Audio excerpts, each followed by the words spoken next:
News 8 is your local election headquarters. 3 gubernatorial candidates slugging it out at the state GOP convention. Delegates just wrapped up their 3rd round of voting. Now, after round 3, Danbury Mayor Mark Boughton, Tim Herbst, and Steve Upsitnik all qualified for the August primary. Now it's about getting 50% for the party endorsement. Let's kick off our team coverage from the floor at Foxwoods with Chief Political Correspondent Mark Davis. Hey, Mark. Good evening, Brian. Good evening, everyone, from the floor of the state GOP convention. And in this 3rd round, you can see Mark Boughton on top with about 43% of the vote. Tim Herbst, the former Trumbull 1st Selectman, at 38. Steve Upsitnik with 18+%. That means on this 3rd round, low man drops out. So we'll be down. We've gone from 8 candidates to just 2 in the next ballot, in the 4th ballot, which will be coming along. You know Mark Boughton. He is the longtime mayor of Danbury, who has led all 3 of these ballots. He started off earlier with 36%, and he has grown in each one of these as the lesser candidates have dropped out. Boughton has been the favorite all along here, but Tim Herbst, the longtime 1st Selectman of Trumbull, has shown very, very strong vote-getting appeal, especially in eastern Connecticut. He told me earlier today that he worked very, very hard in the 2nd Congressional District, and it showed as he came in 2nd place in every one of these 3 ballots. Steve Upsitnik of Westport, the former submarine naval commander and private businessman, entrepreneur, and inventor, has come in 3rd place and will qualify for a primary. So all 3 of these candidates qualify for an August primary. But in the next round of the first votes being cast in this year's gubernatorial race, there will only be 2 men left standing, because the rules of the convention are that the low man drops out. That means we are now going to see a 4th round of balloting by these 1,000+ delegates from all across the state of Connecticut, down to a 2-man vote. We'll be having more here from the convention floor coming up. Live at Foxwoods Conference Center at Mashantucket, Mark Davis, News 8. All right, Mark, thank you. Joining us now to provide some analysis into what's happening at the convention. Let's continue our team coverage with News 8's George Colley and Capitol Report host Tom Dutchick. Guys, what are your thoughts with what's been going on down there today? Hampton, Connecticut. Well, good evening, Brian. This started right around 1 o'clock this aftonnoon. We're now at 6. We're 5 hours into it, Tom.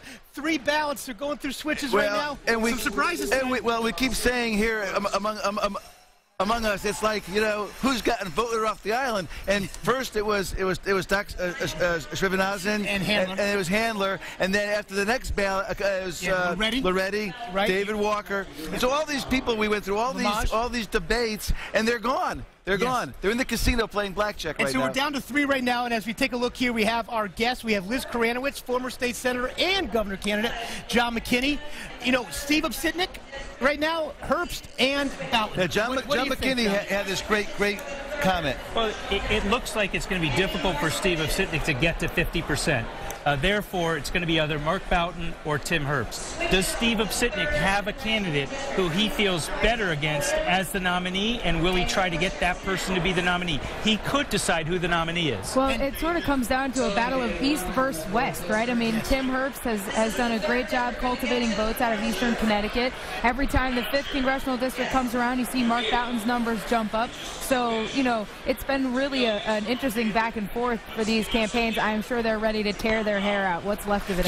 Do they go to a 5th and 6th? And well, if in a head-to-head, somebody's going to have to get 50% plus 1. So I think we'll settle this score here in the next hour or so. And if you look, you could see if some of those you've seen some of those Upsitnik votes seeming to go to Herbst, which could be answering your question as to who he maybe would rather run against. Well, and we're still only in the 3rd district. So in the 2nd district, you might have seen Upsitnik votes go to Herbst because that was more natural fit. Yep. In the 5th district, you may see more go to Boughton. As Liz said, there are these surges that are happening. Now, we still have to go to the lieutenant governor's race after all this is over. We're not done yet. We're not done yet. It's in the 6 o'clock news. I see more beer bottles coming in. The actual casino floor is just behind that door. Through that door and through another thing is the casino. To your point, Senator, though, when they were doing some roll call votes, delegates, they ended up doing a roll call vote for a specific town, and I think some of those folks who had voted were in the bar.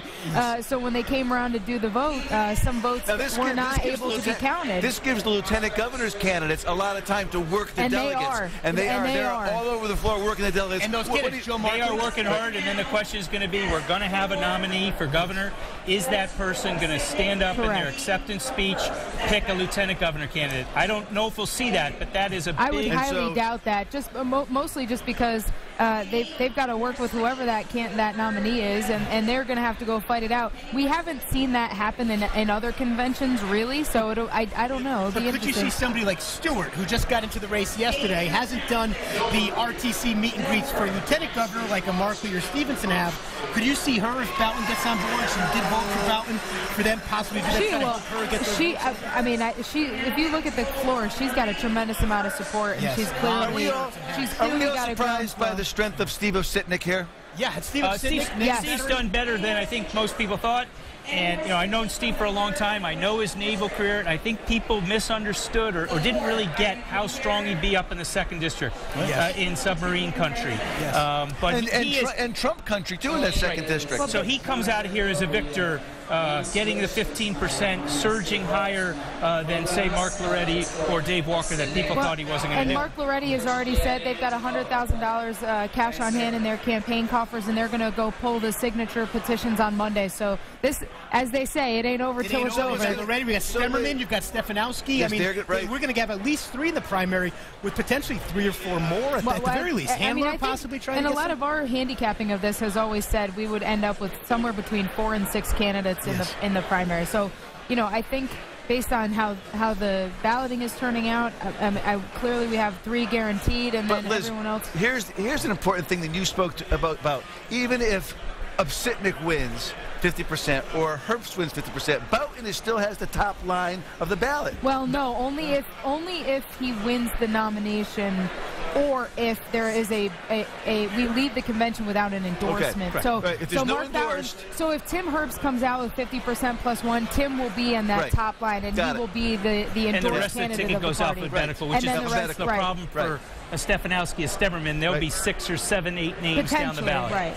And so we're going to be back a little bit later on in this newscast. Right now, 43% Mark Boughton, about 40% for Tim Herbst, about 16% for Ositnik. They're likely going to go to that other ballot, so there's more happening here. It's going to be tough to keep the delegates here, though. It's getting late. Saturday night. It has People been booked their room Mother's Day tomorrow. The rooms are booked for tonight, so stay tuned. We're going to have this as the day goes on. But for now, live from Foxwoods Casino at the State GOP Convention, for Tom Dutchick, John McKinney, Liz Kranowitz, I'm George Colley. Back to you in New Haven.